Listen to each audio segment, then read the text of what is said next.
Régis, ce mois-ci, vous nous parlez d'un pays particulièrement influent sur le continent.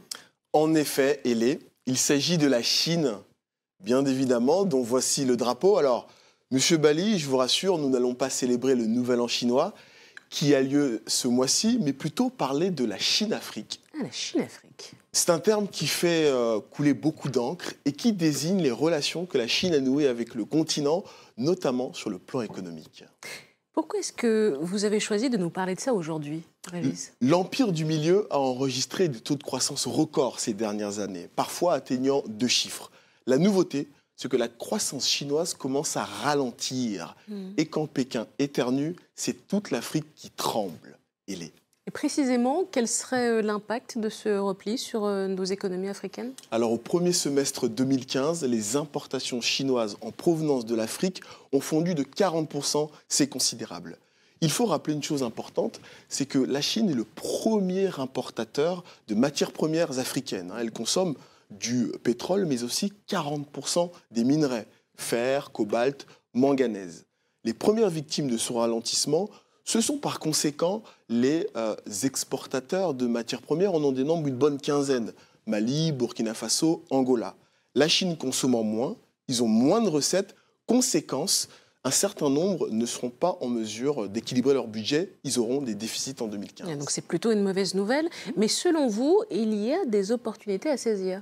En effet, en Chine, le salaire moyen augmente d'environ 10% par an. Cette hausse des coûts de production incite un nombre croissant d'entreprises chinoises à délocaliser dans des pays où la main-d'œuvre est meilleur marché. C'est ce qui est en train de se produire au Kenya, mais également en Éthiopie.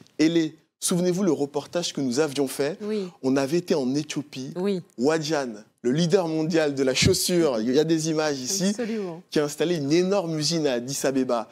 Alors, il se peut très bien que dans les prochaines années, certains de nos téléspectateurs, et peut-être même vos compatriotes, M. Azalaï, travaillent dans des usines chinoises. Selon les estimations de la Banque mondiale, dans les prochaines années, la Chine va déplacer hors de son territoire 85 millions d'emplois, une aubaine pour l'industrialisation du continent. Ah oui. Est-ce qu'on a un moyen de mesurer l'influence de la Chine sur le continent? Oui, Hélé, j'ai pensé à vous. Je vais vous présenter 2 cartes qui schématisent l'empreinte des Chinois en Afrique. Alors, tout d'abord, la diaspora. On en parle beaucoup. Devinette, d'après vous, il y a combien de Chinois en Afrique? Alors là, franchement, vous me posez une colle. Je ne sais pas. Monsieur Bali? Quelques millions. Bien vu, c'est ça. 1 million de Chinois en Afrique, bien vu. La carte s'affiche, elle nous montre la diaspora. Où sont-ils? Regardez. Le dégradé de couleur du jaune au vert, ils sont quasiment partout. Et le pays qui accueille le plus grand nombre de Chinois, c'est l'Afrique du Sud, 350 000. Je rappelle qu'à titre de comparaison, il n'y a en Afrique que 70 000 Libanais. Deuxième carte, toujours pour montrer l'empreinte, c'est celle des investissements. Les ronds correspondent à des investissements que la Chine a fait sur la dernière décennie. Plus le rond est important, plus elle investit. Et la première destination, c'est le Nigeria avec 32 milliards de dollars. Et vous voyez qu'elle investit dans tous les pays. Alors un dernier point essentiel à retenir, c'est que la Chine est devenue le premier partenaire commercial du continent. L'année dernière, les échanges ont atteint 300 milliards de dollars. C'est 4 fois plus que les échanges commerciaux entre l'Afrique et les États-Unis qui arrivent en deuxième. Et j'imagine que si la Chine investit, c'est qu'elle y gagne. Et nous, est-ce qu'on est gagnant? C'est une très bonne question qui fait débat. Évidemment, on l'a vu, la Chine a besoin de l'Afrique pour ses matières premières. Mais les pays africains ont également besoin des produits chinois bon marché. Téléphones portables, vêtements. Est-ce que vous savez qu'un tiers des mobylettes importées sur le continent sont de fabrication chinoise? Le problème, c'est que bien souvent, la Chine tient le langage suivant. Quand elle va voir un pays, on sait que vous avez besoin d'argent. Parce que la Chine est un gros prêteur. On sait que vous avez besoin d'infrastructures. On veut bien vous prêter de l'argent à condition que vous confiez vos chantiers de BTP à nos entreprises chinoises et que vous nous concédiez d'importants droits miniers. Cette pratique scandaleuse, dénoncée par le FMI et la Banque mondiale, s'appelle le troc.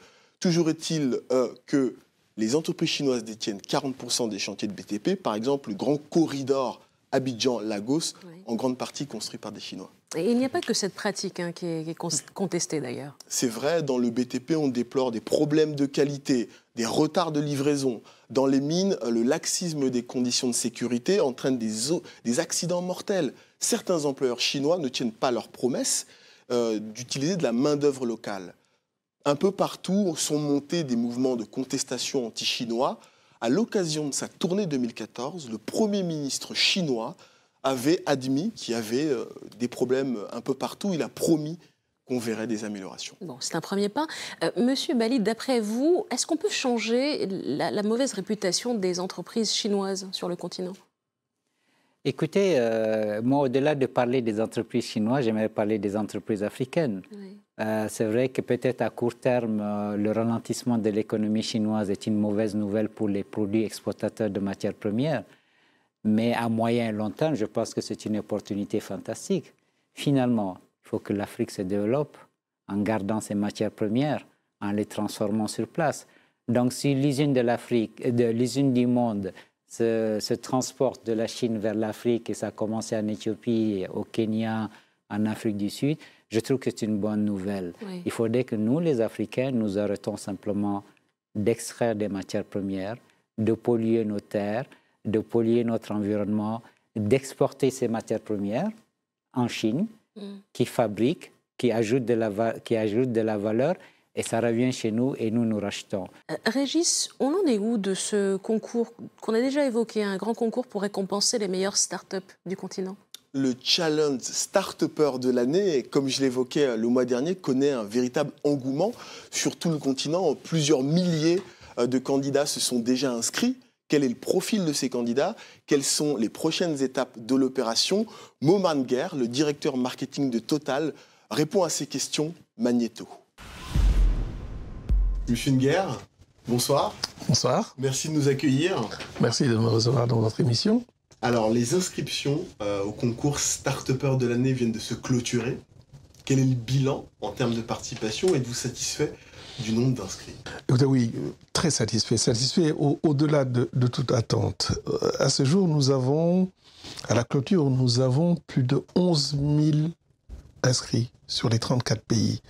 Une moyenne de plus de 300 inscrits par pays. Et des pays les plus petits, des pays auxquels on penserait aujourd'hui, compte tenu de la situation, de l'environnement, de toutes les difficultés qu'il peut y avoir, on n'aurait pas de candidats. Eh bien, nous avons eu des candidats. Comment se positionne l'Afrique francophone par rapport à l'Afrique anglophone? Alors, elle est dans la moyenne. Il y a les grands pays d'Afrique francophone ont aussi bien performé que des pays anglophones de taille équivalente. Donc, il n'y a pas de différence entre pays anglophones et pays francophones. Parlons un peu des startups en elles-mêmes. Y a-t-il des secteurs d'activité particulièrement représentés? Alors, à ce stade, je veux dire, la balle est dans le camp des jurés. 520 personnes qui ont personnalité du monde des affaires, du monde de l'université, du monde des entreprises, de la société civile, qui ont bien voulu accompagner ce concours. Nous aurions pu faire, comme d'autres, un concours centré sur nos activités. Nous n'avons pas voulu faire cela. Nous avons voulu que ce concours fût ouvert au plus grand nombre de projets. Tous les projets étaient les bienvenus. Et c'est ça aussi, permettre à la jeunesse de s'exprimer dans la diversité de ses talents. Alors ça tombe bien que vous évoquiez les motivations du groupe Total. Qu'est-ce qui vous a amené à initier ce concours justement de start-up? L'enjeu pour nous, c'était pas d'être connus, nous sommes connus.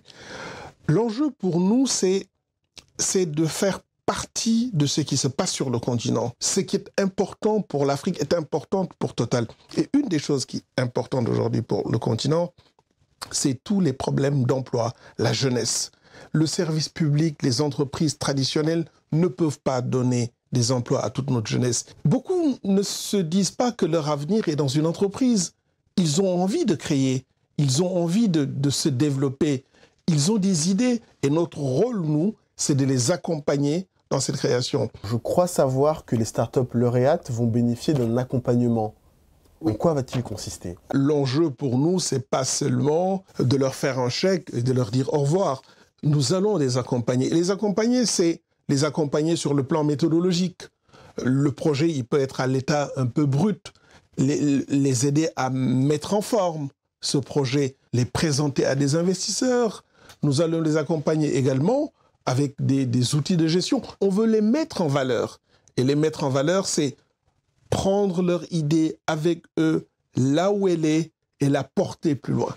Le concours, tout de même, est réservé aux entrepreneurs de moins de 35 ans. Il s'adresse aux entreprises de moins de 2 ans. Pourquoi de telles limites? Là où, d'après nos études, il y a un manque, c'est celui qui a son idée. Quand vous n'avez pas 3 ans, 4 ans de bilan, quand vous allez voir votre banquier, c'est un petit peu difficile. Eh bien, c'est cela que nous voulons accompagner.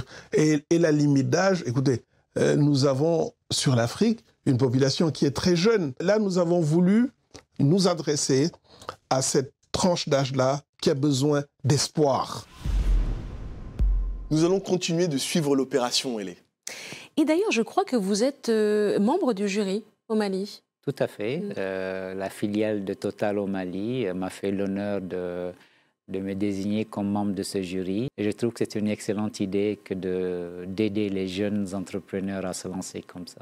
Et je pense que c'est important d'accompagner les jeunes, de leur donner des idées, de la vision, de les coacher, comme on dit. Merci beaucoup, Régis.